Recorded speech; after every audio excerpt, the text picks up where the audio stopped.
నాకైతే ఈరోజు చాలా సంతోషంగా అనిపిస్తుంది. ఎందుకంటే చాలా రోజుల తర్వాత మన మీడియా మిత్రులందరినీ కలవడం చాలా హ్యాపీగా ఉంది నాకు.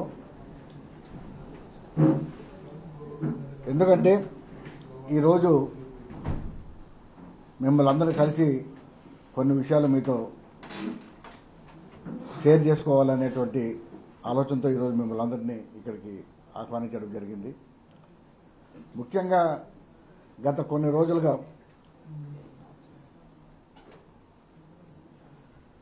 నేను రాజకీయాల్లో పార్టీలు మారుతానని, వివిధ పార్టీల్లో చేరుతానని కొంత వార్తాపత్రికల్లో కానీ వార్తల్లో కానీ సోషల్ మీడియాలో కానీ చాలా పెద్ద ఎత్తున ప్రచారం జరుగుతున్నటువంటి విషయం మీ అందరికీ తెలుసు. కానీ నేను మా కుటుంబం తరపున, నా తరపున మీ అందరికీ ఒకటే విన్నవించుకోదలుచుకున్నాను. మా బొందులో ప్రాణం ఉన్నంత వరకు కూడా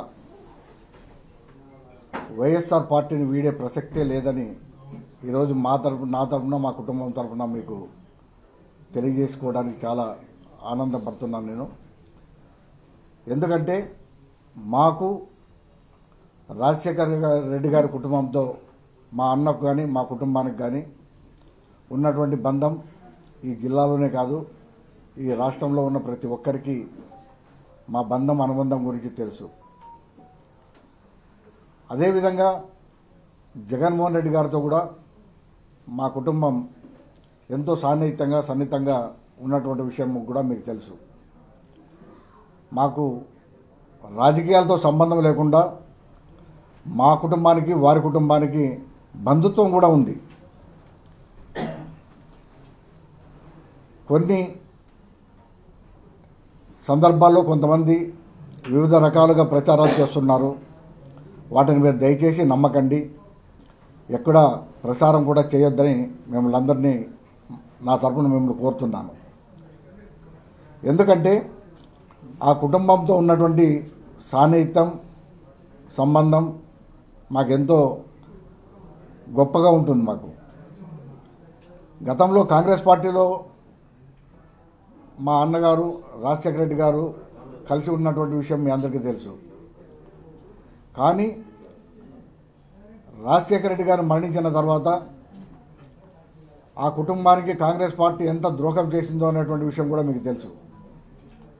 రాజశేఖర రెడ్డి గారు ఉన్నంత వరకు కాంగ్రెస్ పార్టీని ఎంతో ఉన్నతమైనటువంటి స్థితికి తీసుకువెళ్ళి 2 సార్లు ఈ రాష్ట్రంలో కాకుండా కేంద్రంలో కూడా అధికారంలోకి తెచ్చినటువంటి ఘనత వైఎస్ రాజశేఖర రెడ్డి గారిది అని చెప్పి ప్రతి ఒక్క కాంగ్రెస్ కార్యకర్త కాదు, దేశంలో ఉన్నటువంటి ప్రజలందరూ కూడా తెలియజెప్పడం జరిగింది. మరి అటువంటి వ్యక్తిని మరణించిన తర్వాత ఆయన కొడుకును కానీ ఆయన కుటుంబాన్ని కానీ ఏ విధంగా ఇబ్బందులు పెట్టినటువంటి పరిస్థితుల్లో మనమంతా చూశాం. రాజశేఖర రెడ్డి గారే కాంగ్రెస్ పార్టీకి ఎంత గొప్ప పని చేసి పెట్టాడో మీ అందరికీ తెలుసు. కాంగ్రెస్ పార్టీ ద్వారా ఈ రాష్ట్రంలో ఉన్నటువంటి ప్రజలకు కూడా ఏ విధంగా మేలు చేశాడనే విషయం కూడా మీకు తెలుసు. అటువంటి వ్యక్తి మరణించిన తర్వాత ఆయన మరణం వెనుక ఉన్నటువంటి నిజాలను నిగ్గు తేల్చకుండా ఆయనపైనే ఎఫ్ఐఆర్లో కేసు పెట్టడం జరిగింది, ఆయన పేరు చేర్చడం జరిగింది.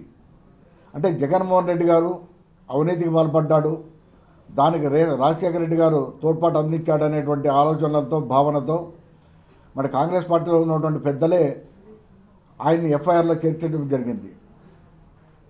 మరి ఆ విధమైనటువంటి పార్టీ జరిగినటువంటి సంఘటనలు, మరి ఆ రోజు రాజశేఖర రెడ్డి గారు చనిపోయిన తర్వాత ఆయన మరణాన్ని చూసి తట్టుకోలేక మరి వందలాది మంది ప్రజలు గుండెపోటుతో కానీ ఆత్మహత్యలు చేసుకోవడం కానీ అనేక రకాలుగా ప్రాణాలు వదలడం జరిగింది. అటువంటి వారిని రాజశేఖర రెడ్డి వారసుడుగా, ఆయన కుమారునిగా ఓదార్చాల్సినటువంటి బాధ్యత జగన్మోహన్ రెడ్డి పైన ఎంత ఉందనేటువంటి విషయం ప్రతి ఒక్కరికి తెలుసు. మరి అటువంటి కార్యక్రమాన్ని కూడా నిలుపుదల చేయాలని చెప్పేసి కాంగ్రెస్ పార్టీలో తీవ్రమైన ఒత్తిడి తీసుకొని రావడం జరిగింది జగన్మోహన్ రెడ్డి గారి పైన, ఆయన కుటుంబం పైన. కానీ రాజశేఖర రెడ్డి గారి నిబంధత ఏ విధంగా అయితే ఉందో అదే అంతకు రెట్టింపు జగన్మోహన్ రెడ్డి గారిలో నమ్మినటువంటి వారికి మేలు చేయాలా, నమ్మినటువంటి వారిని ఆదుకోవాలా అనేటువంటి భావన ఉన్నటువంటి వ్యక్తి కాబట్టి జగన్మోహన్ రెడ్డి గారు కాంగ్రెస్ పెద్దలు వ్యతిరేకించినా కూడా, వారి బెదిరించినా కూడా, కేసులు పెట్టినా కూడా ఏమాత్రం నడవకుండా, వెనకడుగు వేయకుండా ప్రతి కుటుంబాన్ని కలిసి ఓదార్చి వారికి అన్ని రకాలుగా అండగా ఉంటానని చెప్పినటువంటి మాట ఈరోజు మీ అందరికీ గుర్తు చేస్తున్నాను. అంతేకాకుండా ఆ కుటుంబంలో ఉన్నటువంటి ప్రతి వ్యక్తిని ఆర్థికంగా కూడా ఆదుకోవడం జరిగింది. దానికి దగ్గర ఉండి మేమందరం ఆయన వెంట నడిచినటువంటి సంఘటనలు మీ అందరికీ తెలుసు. మరి ఈరోజు జగన్మోహన్ రెడ్డి గారి పైన కాంగ్రెస్ పార్టీ మరొకసారి వారి కుటుంబం పైన ఈరోజు తీవ్రమైనటువంటి ఆక్షేపణలు వచ్చే విధంగా కచ్చగట్టి ఆ కుటుంబాన్ని కూడా విడదీసేటువంటి కార్యక్రమాలు చేస్తున్నారు. అంతేకాకుండా ఈ రాష్ట్రాన్ని రెండు ముక్కలు చేసి ఈరోజు రాష్ట్రంలో ఏ విధమైనటువంటి ఆర్థిక అభివృద్ధి చెందకుండా అడ్డుకున్నటువంటి పరిస్థితి కాంగ్రెస్ పార్టీది.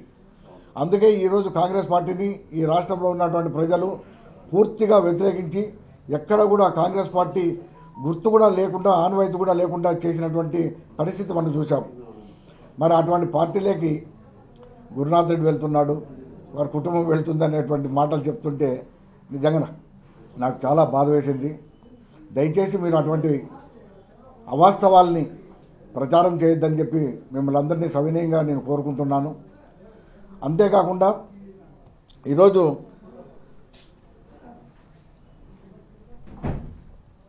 వైఎస్ఆర్ కుటుంబానికి మేము ఎప్పుడూ విధేయులుగానే ఉంటాం. కొంత మాకు జగన్మోహన్ రెడ్డి గారికి మధ్యలో కొంత గ్యాప్ రావడం జరిగింది. అది మా కుటుంబ వ్యవహారం. ఎందుకంటే కుటుంబంలో ఎన్నో రకాలుగా భేదాభిప్రాయాలు ఉంటాయి. అందులో భాగమే నేను ఆ రోజు పక్కకు వెళ్ళడం జరిగింది. కొంతమంది కుట్రలు పని నన్ను తెలుగుదేశం పార్టీలోకి తీసుకువెళ్ళినటువంటి సంఘటన కూడా మీకు తెలుసు. కానీ నేను అక్కడ ఏ ఒక్క రోజు కూడా తెలుగుదేశం నాయకులతో కానీ, తెలుగుదేశం పార్టీ కార్యక్రమాల్లో కానీ పాల్గొన్నటువంటి సంఘటనలు లేదు. తిరిగి నేను కరెక్ట్గా 11 నెలల్లో మళ్ళీ తిరిగి జగన్మోహన్ రెడ్డి నాయకత్వంలో పనిచేయడానికే నేను తిరిగి రావడం జరిగింది.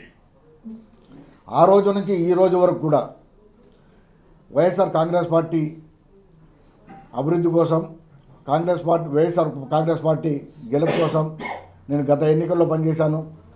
గత ఎన్నికల్లో నన్ను పార్టీ కర్నూలు జిల్లాకు ఇన్ఛార్జిగా కూడా నన్ను నియమించడం జరిగింది. ఆ నియామకంలో కర్నూలులో ఉన్నటువంటి 14 అసెంబ్లీ నియోజకవర్గాలు, 2 పార్లమెంట్ స్థానాలు కూడా వైఎస్ఆర్ పార్టీ గెలపడం జరిగింది. దానికి అందరూ కృషి చేయడంతో అందులో నేను భాగస్వామి కావడం చాలా సంతోషంగా ఉంది.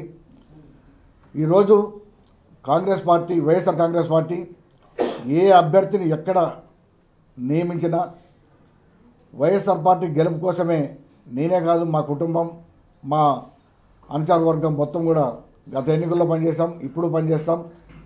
ముందుకు కూడా వైఎస్ఆర్ కాంగ్రెస్ పార్టీ అభివృద్ధి కోసం, జగన్మోహన్ రెడ్డి ముఖ్యమంత్రి కావడం కోసం మొత్తం ఆయన వెంట నడవడానికి మేము ఎల్లప్పుడూ సిద్ధంగా ఉంటామని చెప్పే విషయాన్ని కూడా మీకు ఘంటాబద్ధంగా చెప్తున్నాను. నేనే కాదు, మా కుటుంబం యావత్తు కూడా జగన్మోహన్ రెడ్డి గారి కుటుంబం వెంట నడవడం, వైఎస్ఆర్ పార్టీ అభివృద్ధే మా ధ్యేయంగా మేము పనిచేస్తాం. ఎందుకంటే నేను అంత గట్టిగా ఎందుకు జగన్మోహన్ రెడ్డి గారిని సమర్థిస్తున్నానంటే, ఇప్పటి వరకు మీరు ఎంతోమంది ఈ రాష్ట్రాన్ని, దేశంలో ఉన్నటువంటి ముఖ్యమంత్రులను చూశారు. ఏ ముఖ్యమంత్రి కూడా ప్రజలకు ఈ విధమైనటువంటి నిబద్ధతతో పనిచేసినటువంటి వ్యక్తి లేదు. దాన్ని మనము ఏ విధంగా ఆయన వెంట నడిచి ఇంకా మరింత గట్టిగా ఉన్నటువంటి అన్ని వర్గాలకు మేలు చేసే విధమైనటువంటి ఆలోచనలతో ఉన్నటువంటి వ్యక్తి జగన్మోహన్ రెడ్డి గారు. ఆయన ఈరోజు సామాజికంగా పరంగా చూస్తే ఎస్సీ, ఎస్టీ, బీసీ, మైనార్టీలు, బడుగు బలహీన వర్గాలందరికీ కూడా ఎంతో ఉన్నతమైనటువంటి స్థానాన్ని కలిగజేయడం జరిగింది. అది మనందరికీ తెలుసు. ఈ సమాజంలో ఉన్నటువంటి పెద్దలు ప్రతి ఒక్కరు కూడా గుర్తించడం జరిగింది. అంతేకాదు ఈ రాష్ట్రంలో ఎన్ని కులాలు ఉన్నటువంటి పరిస్థితి కూడా చాలామందికి తెలియదు. మరి అటువంటి పేరున ఆ కులస్తులందరినీ తెలుసుకొని ప్రతి కులానికి గౌరవమైనటువంటి స్థానాన్ని కల్పించినటువంటి వ్యక్తి జగన్మోహన్ రెడ్డి గారు. గతంలో చాలామంది రాజకీయ నాయకులు బీసీలను, ఎస్సీలను, ఎస్టీలని కేవలం ఓట్ల రూపంగానే చూసుకున్నారు. వారికి ఏ విధమైనటువంటి వారి యొక్క కుటుంబం కానీ వారి యొక్క పరిస్థితులను మెరుగుపరచడానికి ఎటువంటి నిర్ణయాలు కూడా తీసుకున్నటువంటి దాఖలు లేవు.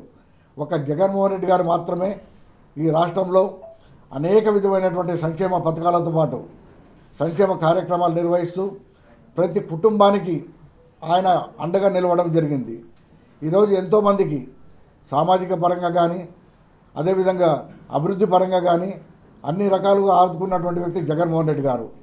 మరి అటువంటి వ్యక్తిని ప్రతి ఒక్కరు కూడా తిరిగి ముఖ్యమంత్రిగా చేయడానికి ప్రతి ఒక్కరూ కృషి చేయాల్సినటువంటి బాధ్యత ఈ రాష్ట్రంలో ప్రతి ఒక్కరిపైన ఉందని చెప్పేసి సవినయంగా మీ ద్వారా తెలియజేసుకుంటున్నాను. అంతేకాకుండా మహిళలకు ముఖ్యంగా అత్యధిక ప్రాధాన్యత ఇచ్చినటువంటి వ్యక్తి జగన్మోహన్ రెడ్డి గారు.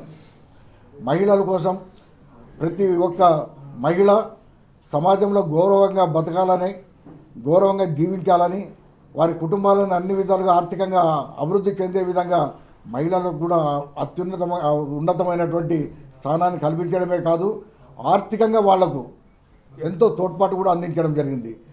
ప్రతి సంవత్సరం ప్రతి మహిళకు కూడా ఆర్థికంగా ఆయన చేదోడుగా ఆదోడుగా నిలవడం జరిగింది. ఈరోజు ఎస్సీ, ఎస్టీలు, బీసీలు కానీ మైనార్టీలు కానీ నా అనుకునేటువంటి వ్యక్తి జగన్మోహన్ రెడ్డి గారు. కాబట్టి ఈరోజు జగన్మోహన్ రెడ్డి గారి ఆలోచనలు రాష్ట్రానికి ఎంతో అవసరం. ఆయన వల్లనే ఈ రాష్ట్రం అభివృద్ధి చెందుతుందనేటువంటి ప్రగాఢమైనటువంటి నమ్మకాన్ని ప్రజలందరూ గుర్తించారు. రాబోయే ఎన్నికల్లో కూడా 175 స్థానాలు గెలవాలనేటువంటి పట్టుదలతో కృషి చేస్తున్నారు. ఖచ్చితంగా మీ అందరి ఆశీర్వాదం, దేవుని దీవెనలతో 175 స్థానాలు, 25 పార్లమెంట్ స్థానాలు కూడా గెలవబోవడం అనేది చాలా 100% సత్యం అనేది విషయాన్ని ఈ సందర్భంగా మీకు తెలియజేసుకుంటున్నాను. ఇంకా మరొక విషయం, కాంగ్రెస్ పార్టీ రాష్ట్రాన్ని ముక్కలు చేసేసింది. ఈరోజు కాంగ్రెస్ పార్టీ ఇక్కడ గల్లంత అయిపోయింది. ఆ గల్లంత అయినటువంటి పార్టీని జగన్మోహన్ రెడ్డి గారి కుటుంబంలో చిచ్చుపెట్టి మరి శర్మిలమ్మ గారిని పార్టీలకు చేర్చుకోవడం నిజంగా చాలా బాధాకరమైనటువంటి విషయం. రాష్ట్రాన్ని విడిగొట్టారు, కుటుంబాలను కూడా విడిగొట్టేటువంటి దీన వ్యవస్థకు ఈరోజు కాంగ్రెస్ పార్టీ చేరిందంటే చాలా బాధాకరంగా ఉంది. ఎందుకంటే రాజశేఖర రెడ్డి గారు ఎంతో గొప్ప ఆలోచనలతో కాంగ్రెస్ పార్టీని ఎంతో అభివృద్ధి చేసినటువంటి వ్యక్తి. మరి అటువంటి వ్యక్తి మరణించిన తర్వాత ఈరోజు కాంగ్రెస్ పార్టీ ఆ కుటుంబానికి చేస్తున్నటువంటి ప్రతిచర్యలు చూస్తుంటే చాలా దయనీయంగా ఉంది ఈరోజు కాంగ్రెస్ పార్టీ పరిస్థితి. కాబట్టి మీరు ఒక్కసారి ఆలోచించండి. నేను ఎల్లప్పటికీ జగన్మోహన్ రెడ్డి గారు అభివృద్ధి కోసం, వైఎస్ఆర్ పార్టీ అభివృద్ధి కోసం, వైఎస్ఆర్ పార్టీ నిర్ణయించే ప్రతి అభ్యర్థి గెలుపు కోసం మేమంతా కృషి చేస్తామని ఈ సందర్భంగా సవినయంగా తెలియజేసుకుంటూ, ఎప్పుడు కూడా అసత్య వార్తలు, అసత్య ప్రచారాల్ని చేయొద్దని మిమ్మల్ని మరొకసారి చేతులు జోడించి ప్రార్థిస్తూ సవినయంగా మీ అందరూ ఇక్కడ వచ్చినందుకు పేరు పేరున మీ అందరికీ ధన్యవాదాలు తెలియజేసుకుంటూ సెలవు తీసుకుంటున్నాను.